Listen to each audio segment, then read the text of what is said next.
All right, what's up, everybody? Welcome back. Another week, another awesome guest for you. Today, we have Mike Doehla. He's a former HR worker turned nutrition coach of tens of thousands of clients. If you've ever seen those ads for Stronger You, this is the guy that created it all. He's a father of two, now part owner of Simply Pasta in Newburgh, New York, and professional retiree, I guess. What would you call that, Mike? Yeah, I'm just a dad that talks some nutrition crap on the internet to help some coaches and some, clients of coaches, and that's what I pretty much spend my time doing. So thank you for Awesome. having me. I'm pumped to be here. Very happy to have you. I know Yep. this guy's a wealth of knowledge, guys. He's been doing this for years, so we're going to have a really good talk. So, first thing I wanted to cover here is like being that you're a parent of two young daughters. I'm a young coach that coaches a lot of parents. Yep. What's the biggest difference that you experienced when you coached parents before being a parent and now when you're like in the thick of it?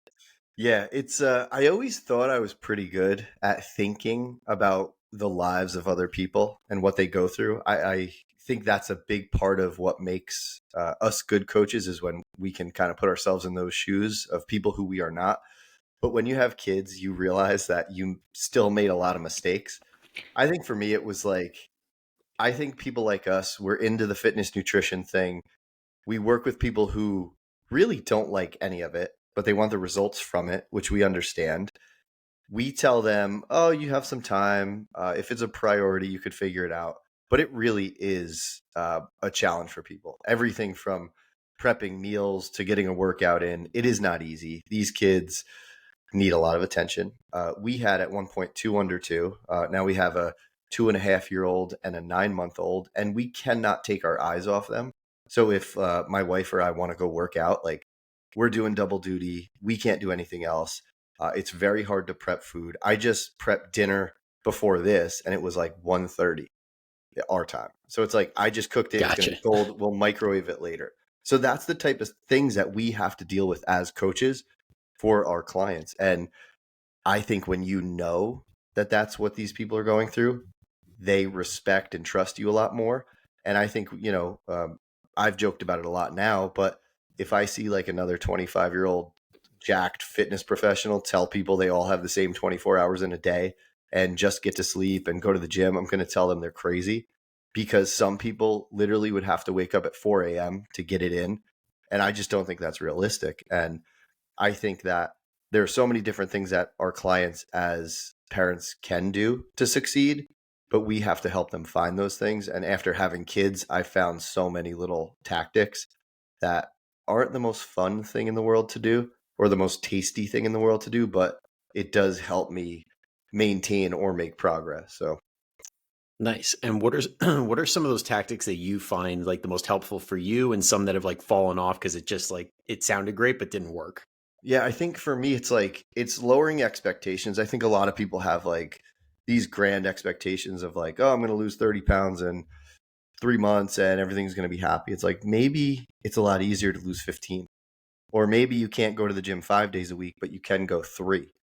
Or maybe you want a really delicious chicken dinner, but it's a lot easier to just make a slightly more bland chicken dinner and worrying about flavoring it after the fact. So these little trade-offs I think are huge. I think, life is a series of trade-offs and we have to kind of figure out what we want and if it aligns with our goals, our expectations, and how much pleasure we want from each thing. I think everybody wants everything to be so pleasurable. And for some people, fitness, nutrition stuff is not that. And I think we have to just do better at accepting that as a human species that we can't always get what we want. But we're going to feel really good when we do make those sacrifices and find that balance. Absolutely. I think it all comes down to like almost getting off Instagram, like not Yeah. falling for the BS where it's like the perfect parent stuff. My kids are absolute angels if you do X, Y, and Z. Or I can make all these meals. Why can't you? It's the same thing with the parenting advice. Like now I'm following all these parenting pages and I'm like, wow, am I an okay parent? Like I think I'm great, right? But then you see these parents doing all this crazy stuff and you're like, wow, I didn't do that. I didn't know about that. I suck. And that's the same thing our clients were dealing with. They follow all these fitness people, which is like it's cool to look up to people. It's cool to get inspiration. Like there's fitness professionals that follow me for inspiration. I'm like, dude, don't look at my life now. Like, let me talk to you about 2015, 2016, when I was like really in the weeds. Like, that's the version of Mike I want you to see, not the version of Mike that sold the business and just plays dad all day. Yeah. And as me, as a fitness professional, I'd love to hear that. Just like read a whole damn book on it and I will Yeah. read that thing 10 times over. Well, But I'm lazy. I want to do it. I'm lazy. I wrote a draft of a nutrition book and was like, I don't feel like editing yeah, and going through it. I do want to tell the entire story of like how I did it. please do. Probably Oh, for selfish reasons, because I want to be yeah. like, hey, look what I did. But I think it could be helpful. I think there's a lot of little nuggets in there.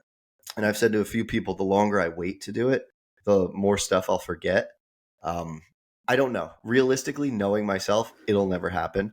But I kind of want to do it just as like a passion project, just to have like, hey kids, look at this. This is the story of how dad quit his job and charged people money to take their food away. No. There you go. Yeah. That'll be the title. Yeah. Yeah, and honestly, I feel like some of the best books of all time are written just by like and it's that project, that passion project. Like J.R. Tolkien took like 20 years to write The Hobbit and now people are still reading it. So hey, Yeah. maybe this is your Hobbit. Yeah, I don't think I'm that cool. Yeah. Yeah.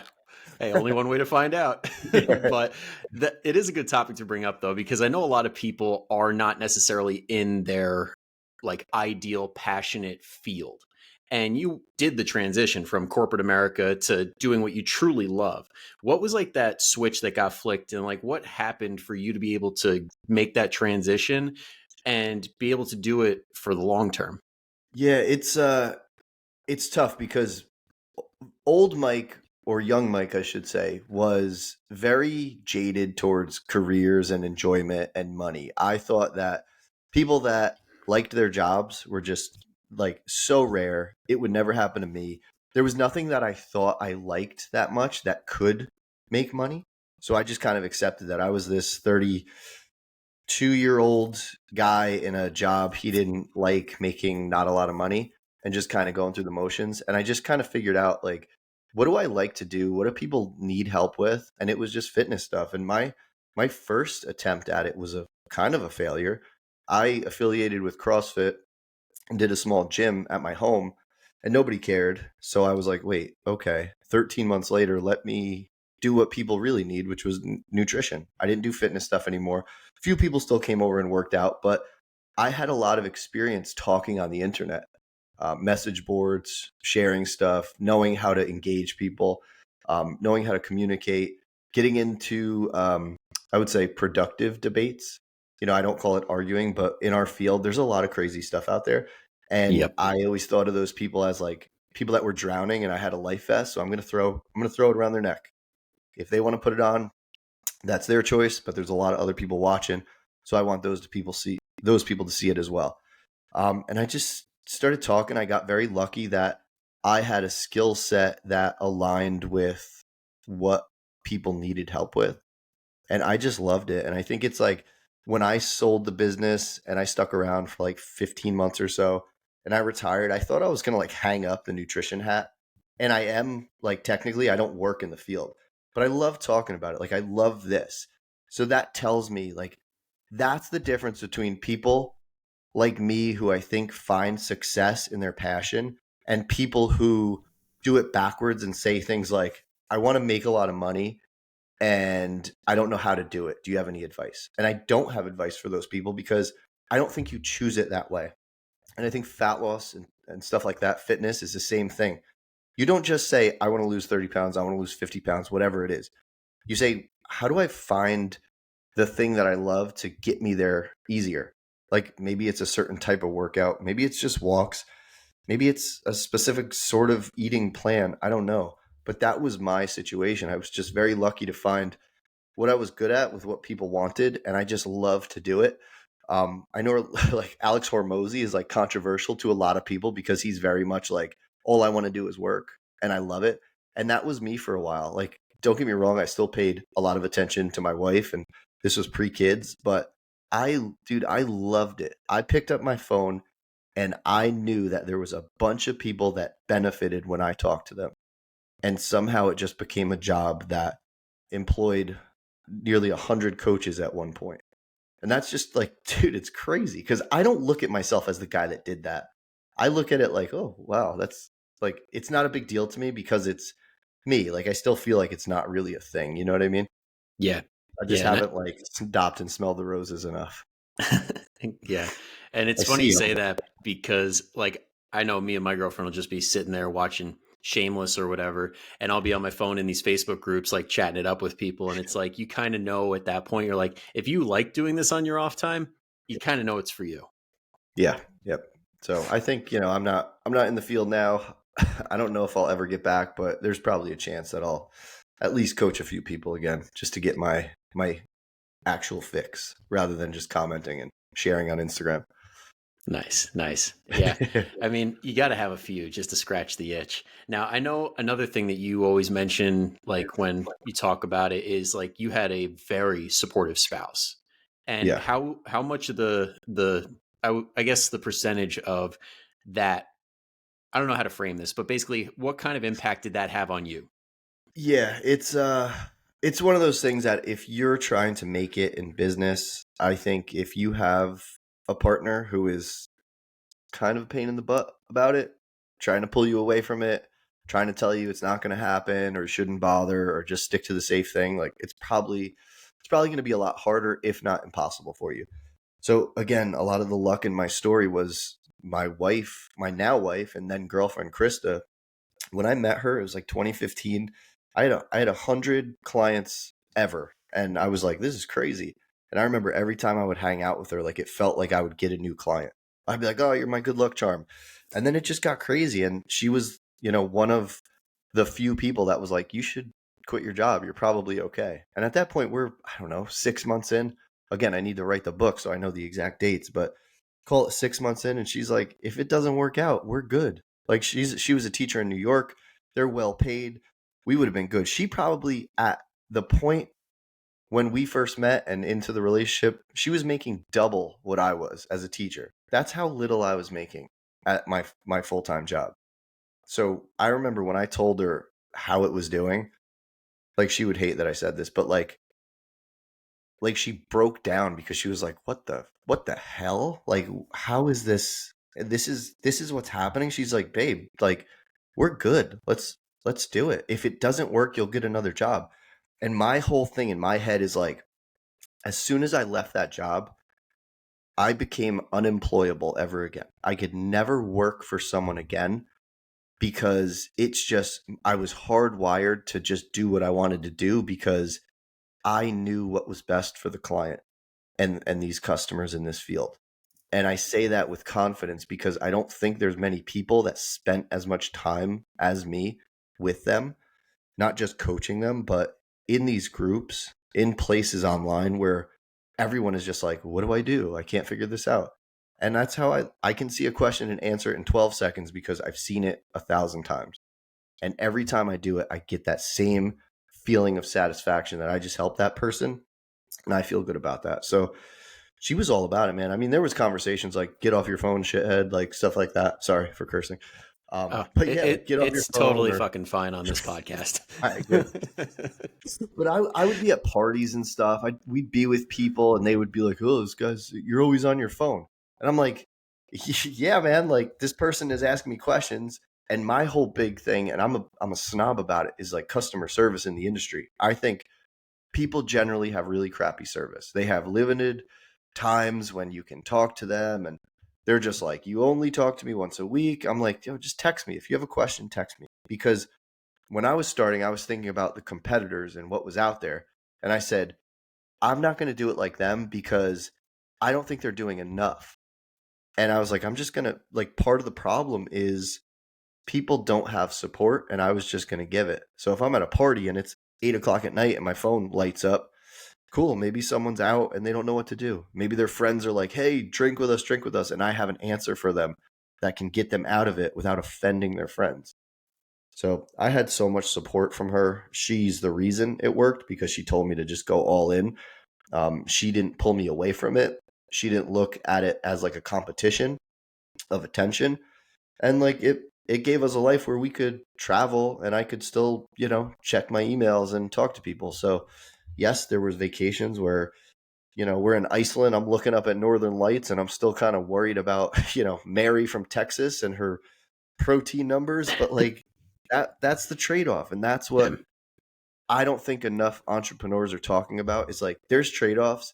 Again, you have to choose what ones you want, because if you think balance is a real thing in this world, it is not. You have to periodize everything from fat loss to maintenance to bulking to when you try to lose weight to when you gain, and like business too. It's Hmm. all, what do you want to do now? Like that's why now I'm off, man. I turned it off. I am dad, because what I have now, there's no freaking way that I could have done what I did with these two kids. When I sold the company and I was still working and we had our first kid, something in my head flipped and I was like, I don't care like I used to. It wasn't because I sold. I was fired up, man. We sold to Anytime Fitness. They have they have a global reach that I could have never touched. I was so excited that we would blow this thing up. And then we had the kid and I'm like, I'm in this office. I hear through the walls my wife and daughter playing, or my wife and daughter crying. And I'm like, crap, they need me, or I want to be in there. So I couldn't, dude, I couldn't do it. I think it takes a hell of a lot of attention to do what we do and do it well. Absolutely. And I couldn't agree more because it seems like, at least talking to people, they're like, yeah, coach checks in once a week and I kind of Yeah. hear from him or whatever. And it's like, I feel like it's almost a responsibility on our end to always, not always be available, but to be there at the times that matter the most. Yeah. Like I said this in a post a while ago, like if you're a coach, like if you message your client on like a weekend, they're gonna be like, oh my God, my client or my coach hit me up on the weekend. And what do we know as coaches? When does everyone make mistakes? On the weekends. So that little customer service reach out, they know that you're there. They think that, oh, Brian's watching. He cares what I do. It's like, yeah, those like it's like texting a friend, man. It takes 2 seconds. And if I coach now, like I'd probably do even more than I did. And when I started, like it was just I'm trying to figure out what to do. I had weekly check-ins. I would talk to them whenever. I would post all the time. So I felt like, or they told me they always felt like I was around because I was talking everywhere and in our community. So um yeah, it's all so crazy. I think, like I said, I'm a snob about the customer service, but I think that was the biggest thing for us Yeah. is we just served people well. We gave them what other plans couldn't, and we looked at the diets as what is the actual issue. It's not like a set of rules. It's like the reasons you're not doing something, we're gonna make those hurdles fall over for you. Yeah. And I like how you brought up like giving people exactly what they need, because I think that's also another thing that a lot of people in our space are falling for is like creating these proprietary systems. Like everybody goes through the exact same client journey and it's like Yeah, on the surface that sounds great and it'll probably help a lot of people, but at the end of the day, some people need two things to figure out, some people need like 20 things to figure out. right. And when it comes to coaching, we kind of have to balance the two. How did you like to attack that from your end? Like if somebody's thinking, if I were my own coach, I would do it like this. Yeah, someone asked me this the other day, and I apologize because I forget who it was. But they were like, how do you figure out the customer journeys like to give people? And it was like they were asking in a way that was like, how do I create something for everyone? And I think the thought is right. It's like, how can I streamline my business to make it scalable and easy to implement for everyone? And I said, you don't do that because one, like you said, everyone's a little different. So you can't just say, hey, on week one, we're going to focus on water and steps and tracking and this. Like that's not good enough for some people. Some people are Yeah. like, dude, I got that. Get me past this. And they think it's cookie cutter. Everyone wants to feel special, right? We know that not everyone in the world is special, right? We blame I could probably, it's probably our parents' fault for telling us we're so special and Yeah. unique and great. But food and fitness kind of does what it does for all of us, right? We, eat some chicken, it does what it does for me, does what it does for you. But a lot of people have this thought that like, I need something special. So we have to remember that as coaches. And we don't tell people that they're not special. We just give them the things that solve the problems that they know they have or reveal the problems that they don't know they have. In many cases, like with our clients, is like, hey, I'm eating pretty well. I eat healthy, but I'm not losing weight. And it's like, well, like how many calories does healthy have? And they're like, what do you mean? It's not about calories. And I'm like, ooh, cool. We have an opportunity to educate you.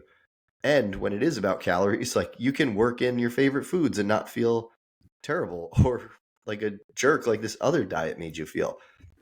So I think it's just like you just have to find out like what people's hurdles are, give them the solution to those things and always be with them. And I apologize because I make it sound so stupid simple, but I think it all just comes down to the conversations you have with people. Like we don't really know what to do at first as coaches, right? Mm-hmm. Like I see so many people, they're like, what are my macros? I'm like, it doesn't work like that. Like I can give you 50 different macro combinations. 46 of them would probably work, and they don't work because they're the magical like percentage. It's just getting you to the right energy balance. It's just getting you to do the thing that you didn't do before. So when clients are asking like, what are my macros? Like wrong question. Like we need as clients to ask better questions. Coaches obviously do too, but I always see it like, for example, someone says, hey, what's a healthy frozen meal? I don't answer that question. I don't say here's your healthy frozen meal. I say, why do you need a frozen meal? And like the problem is with internet communication is like it's back and forth. It welcomes it, or it doesn't welcome back and forth, especially like client check-ins. They're like, if we ask questions, that means we're doing more work as coaches. Not every coach wants to do that. Sorry, coaches. I know you're out there. I know you just want to give the answer and run away. But if I ask and I say, why do you want a frozen meal? Now I have to wait for a response. But I like to figure out what's going on because when you get to the root of the problem and people kind of develop the answer by themselves through your questions, like the Socratic method of problem solving, which somehow naturally I just came across and did for people.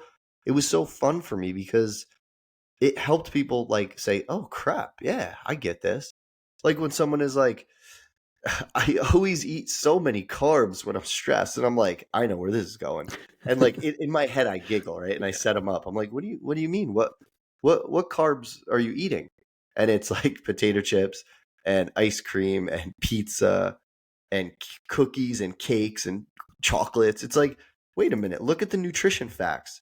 That is not carbs. Yes, there are a lot of carbs in there, but a lot of those foods, most of the calories are coming from fat. Why are you not calling them fat? Because somewhere in your history of dieting or eating or whatever you want to call it, you thought carbs were bad and someone labeled these foods as carbs. Therefore, they are bad. So it's not the carbs that are making these people like stressy and crush food. It's that these foods are delicious.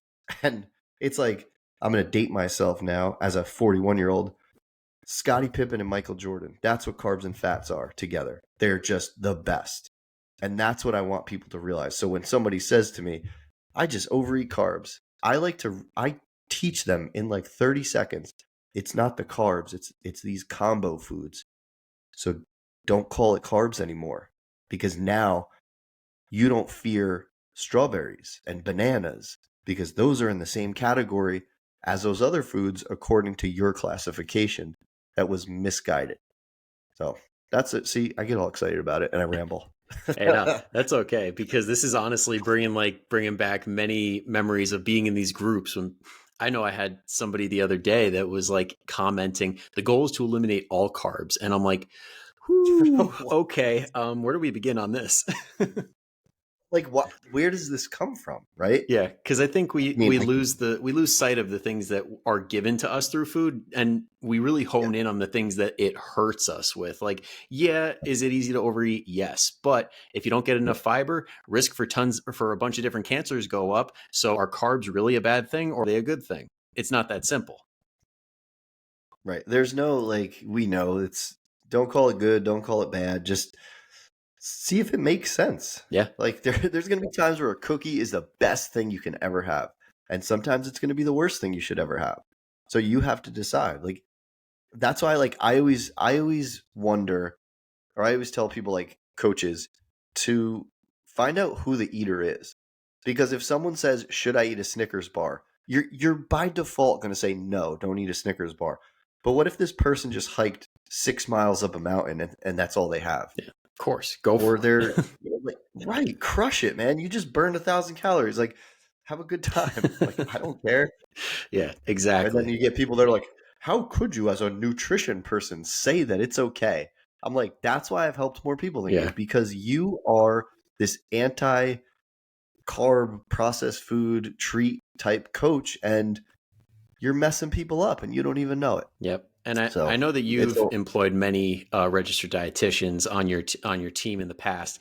It's kind of weird how the super educated people on this topic are usually not anti anything. They're like, let's get yep. more of this and more of that.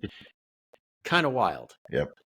Yeah, it's I mean, that's what it should be, right? Yeah, because I think So we butt heads a lot in that medical community, that super hyper educated community. But if we're speaking the truth, if we're doing things that yep. help people, most times we're best friends. My Yeah. girlfriend's a doctor, and they all love shooting the shit with me because they're like, you actually like talk about real stuff. You're not like a keto or a Yep. carnivore. It's like if we're all talking the same language, we can help people. Right. And I think there's too much emphasis on what you eat controlling your health. It's Yes. the entire lifestyle. And it's not the whole thing about like you are what you eat. It's like, it's more like you are what you live or how you live. It's not just like, why does everyone that wants to get healthier just start eating more broccoli? Like, there's so many other things you can do. Yeah. Like, you don't just have to eat vegetables. I love when people are like, well, just don't eat shit. And it's like, oh, wouldn't that be Yeah. nice? It's so simple. Why don't we just do that? It gets me so wound up. And I've said this to someone. I said, "Oh, you're poor, just go make more money." Yeah. Like, what stupid advice is that? That obviously, right? You should eat better quality food, but it doesn't help someone. And that's, some people, they use that as advice. Like, man, it makes me so crazy. Yep. I've seen it thousands of times and I'm like, dude, you are just, it's always some random dude Oh, in always. the comments. Like, dude, what are you talking about, man? Always some 20-year-old that got in shape for the first time that's like, I know everything now. Yeah, that's how it goes. Yep. Yep. But I think one of the things that especially those young guys don't get, that you get kind of over the years of coaching people, is understanding that food is more of a reflection of a ton of other stuff going on. Yeah. And in your experience, when it comes to the mental side of things, what did you catch a lot of clients needing on the mindset side? Man, mine's is like, a lot of it was like, I'm not a planner. Like, mentally, they're like, I'm not a planner. Okay, the only way to become a planner is just to start doing it. Why aren't you doing it? Oh, okay, you don't know how to do it. Let me teach you. And like that, those are some of my most popular posts, is when I was like, here's how to plan a day of eating. People are like, oh my God, that's it? Or like, hey, you're stressed out. Like, I'm not going to tell you not to eat when you're stressed. I'm going to tell you to bucket your stressors. Things on the left side that you can do something about, things on the right side that you cannot do something about. If the things that you cannot change are making you overeat, you have to start working on accepting the life that you have. And some of that stuff is extremely hard. But what we always found was the stressors that were causing people the most problem were silly things. And, someone might hate that I called something silly, but it's usually something that, like, hey, you just have to have that conversation. Or your boss is a jerk. Like, hey, like, start applying for other jobs. And we used to have so many people do that. They're like, I changed careers. I went back to school. Like, I'm confident now. I'm happy. And that was it. It was like the silliest little things. We did a really good job at making people realize that their reality was maybe not the actual reality. And it's tough now, and it's controversial because people are like, I need validate my problem. Yeah. Tell me I'm like, here's how it's gonna go. Like, all right, you're not waking up, or you're hitting the snooze button 9 times. Like, that's not uncommon. Why are you waking up 9 times? Waking up once is awful. You're doing it 9 times a day. Like, your body is like, crap, I gotta get up. Crap, I gotta get up. Times 9? No, like, just hit that button. You're gonna be happier. You're not going to have to deal with the negative mental state of the wake up multiple times in one day. And these silly things would make people say, oh yeah, maybe I am being a little silly. And that's the thing. I think most people are like, if they can't move towards their goals, it's usually something very simple that they just haven't identified yet. And that was the biggest thing for us, is just like, hey, here's what's going on. Like, maybe your husband is the one that's sabotaging you because he's maybe 1.5 times your size and can function on a lot more calories. So he needs to realize, if you go out to eat, it's 70% of his daily calories, but 110% of yours. Don't quote me on that math there. Public math is very difficult without a calculator, right? Especially on a podcast, high pressure. Yeah, I just made up numbers. Yeah, but you know what I'm saying, right? Like, the woman might run on fewer calories, the man might run on more. So if they eat the same things, it's hitting him much less than it is her. So talk to him. Hey, dude, I love you. I need your support.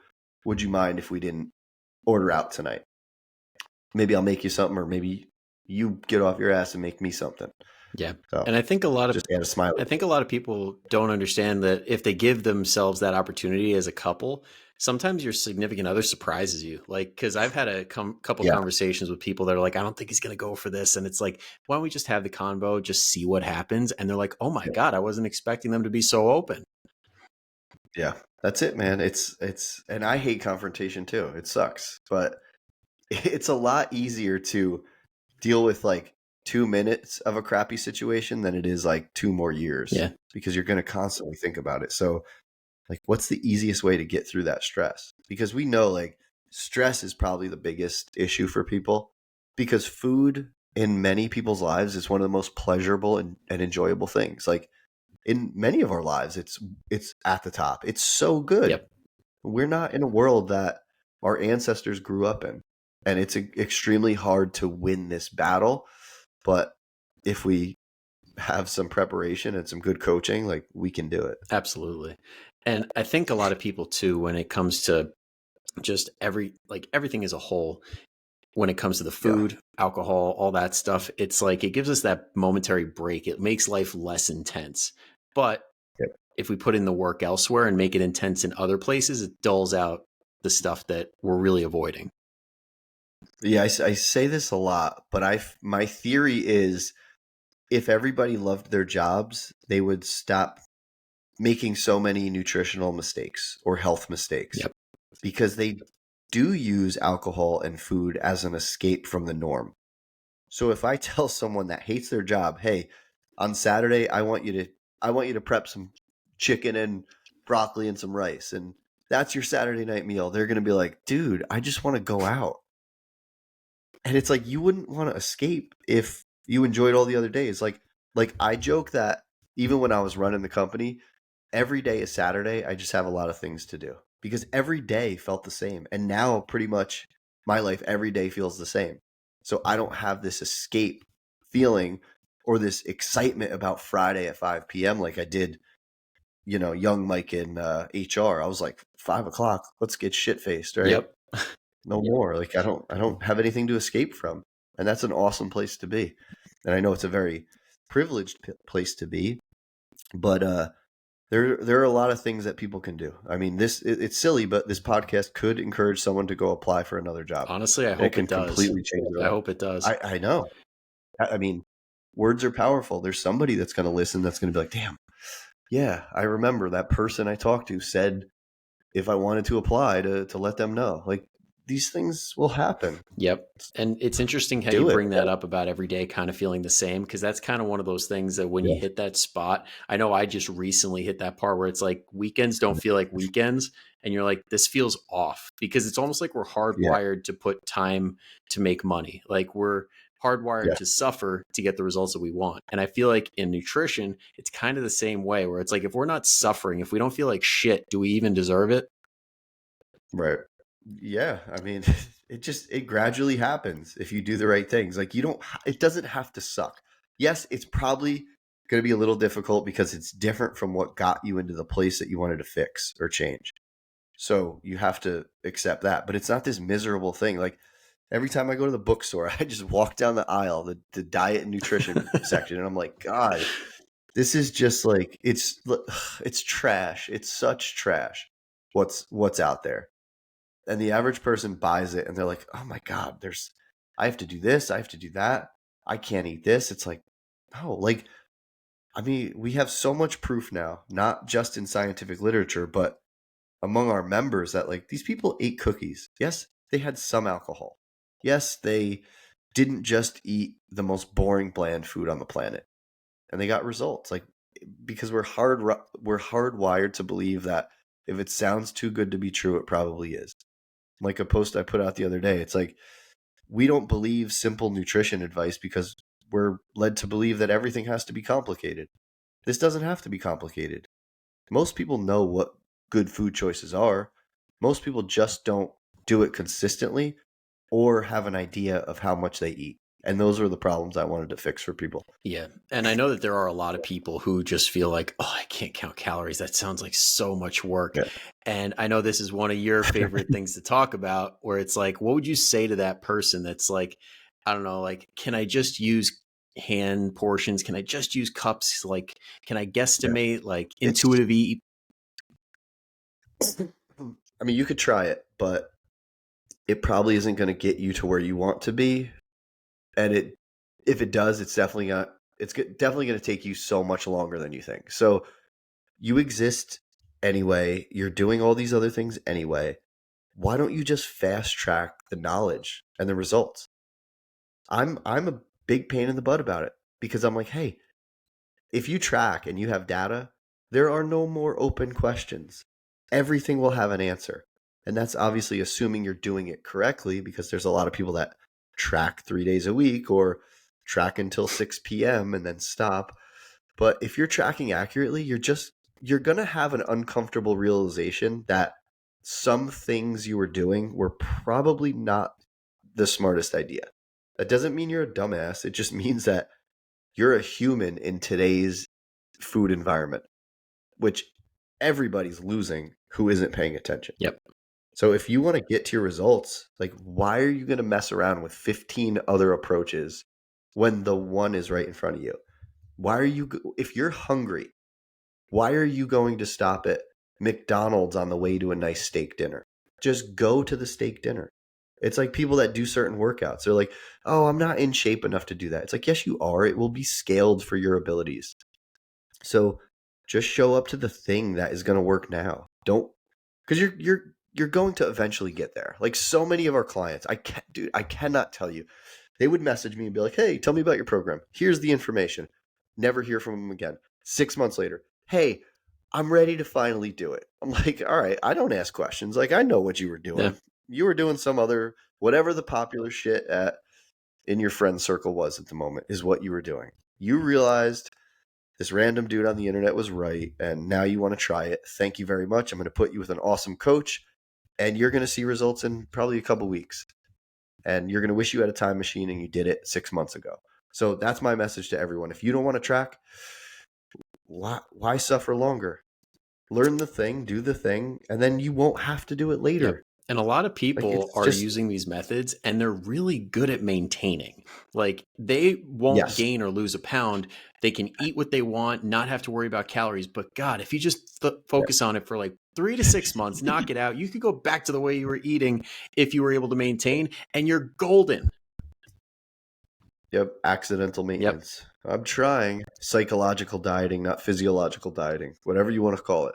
People trying really hard, not getting anywhere, being frustrated, and then eventually coming around, maybe. Yeah, exactly. But I mean, what's the saying? People have to hear it, 6 or 7 times before they actually commit?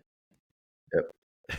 That's why I just post it all the time. Exactly. Hey, I'm here. I'm still here. Hey, I'm here. I wouldn't chase people down, but I was in their face. Yeah. And I think that's what a lot of people, especially coaches in our space, don't get. Everybody's chasing the hot leads, the ones that are going to sign up the day that they meet you and the day that they come across your stuff. And it's like, what is it? 80% of people are going to be medium to cold leads. Like you got to be able to be there for people for a very long time. Right. It's true. It's like most of the people that signed up when I first started were people I knew for years. they saw me talking and they were like, oh, all right, let me give it a shot. So yeah, don't get discouraged, coaches. Like there's people watching you, you know? They're always watching. I still have people message me. They're like, "Do you coach?" I'm like, "No, I don't, but these people do. Like you can talk to them." So they're watching. Absolutely. Absolutely.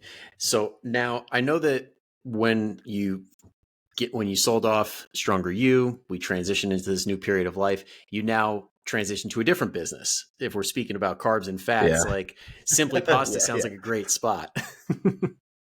Yeah, so yeah, my buddy Chuck, I've known for probably 25 years or something, maybe a little less.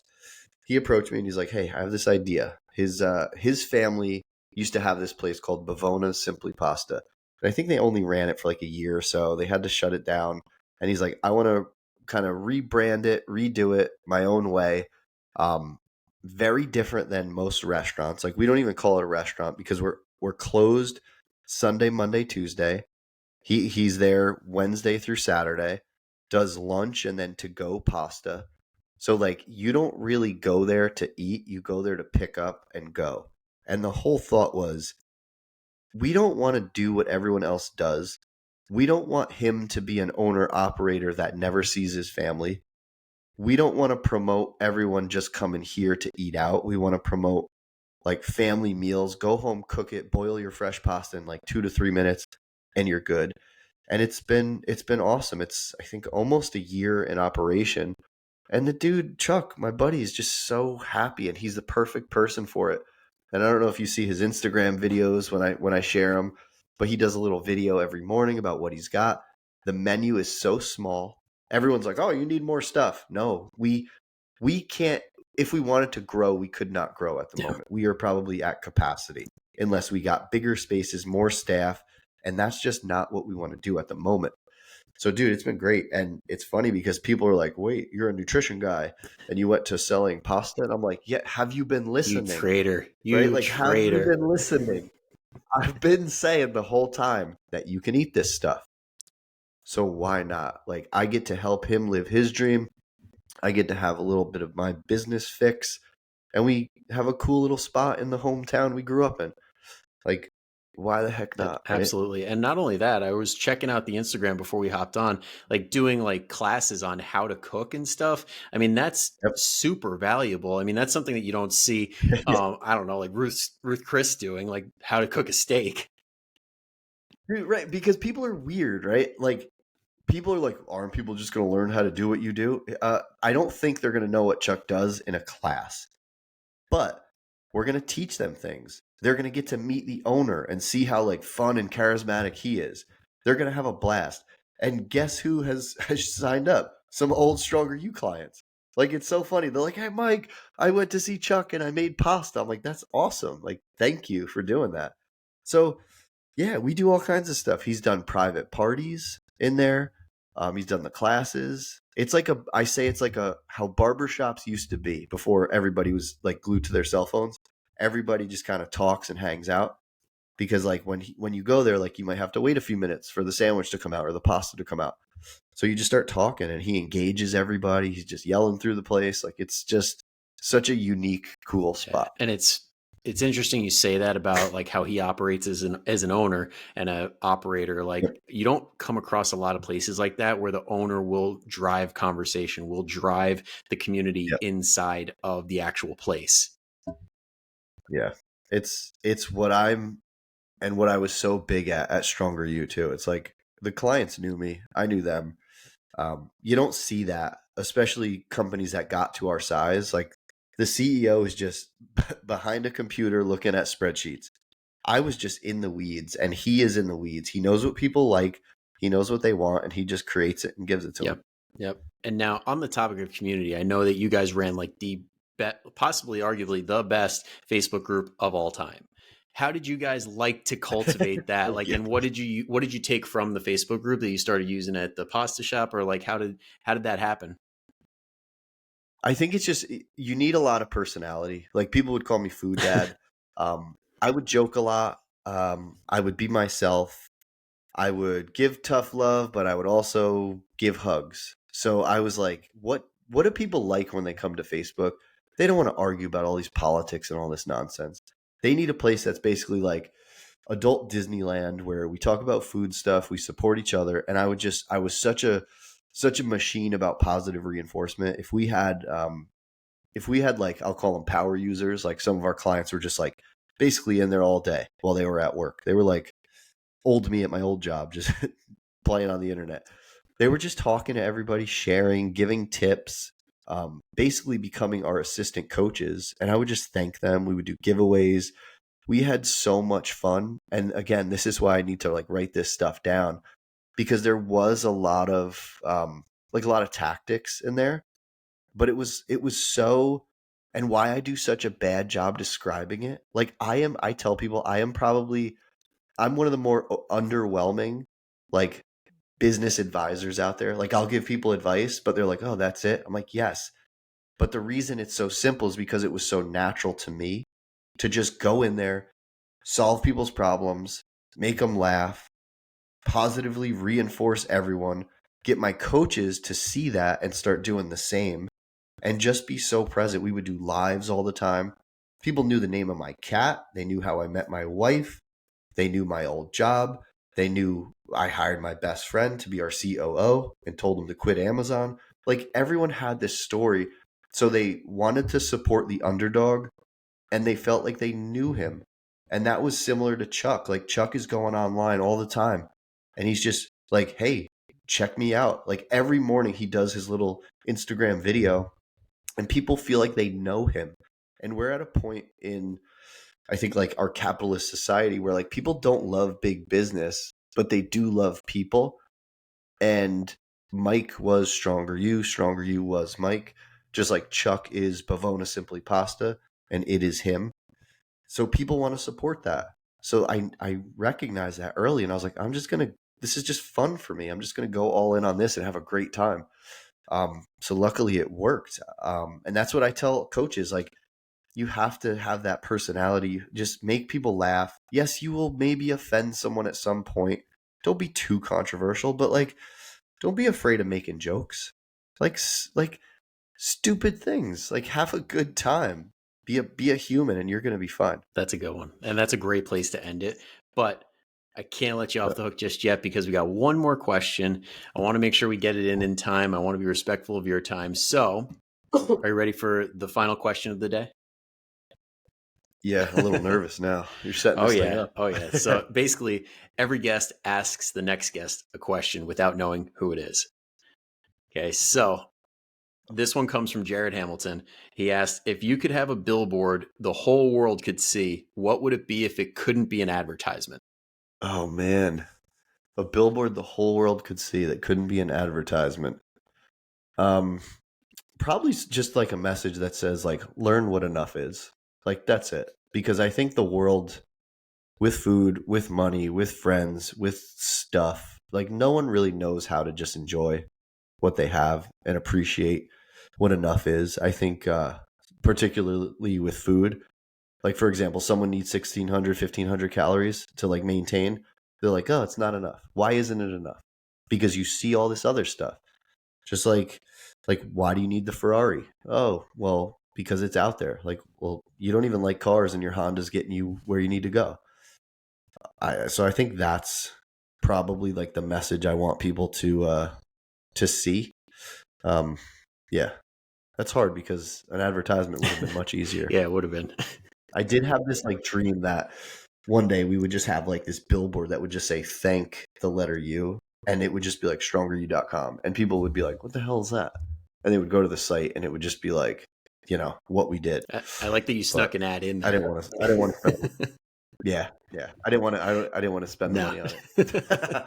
Hey, I mean, billboards Yeah. are one of those things I'll never understand, but apparently they work. So, yeah, Yeah. cool. Well, thank you, Mike, for hopping in and dropping some tips. I know everybody here got a lot out of that. And if anybody did hear something that resonated and you have a friend or a family member that you're like, damn, they really need to hear this, go ahead and send it their way. It helps the podcast grow. You get to help your friend out. Win-win.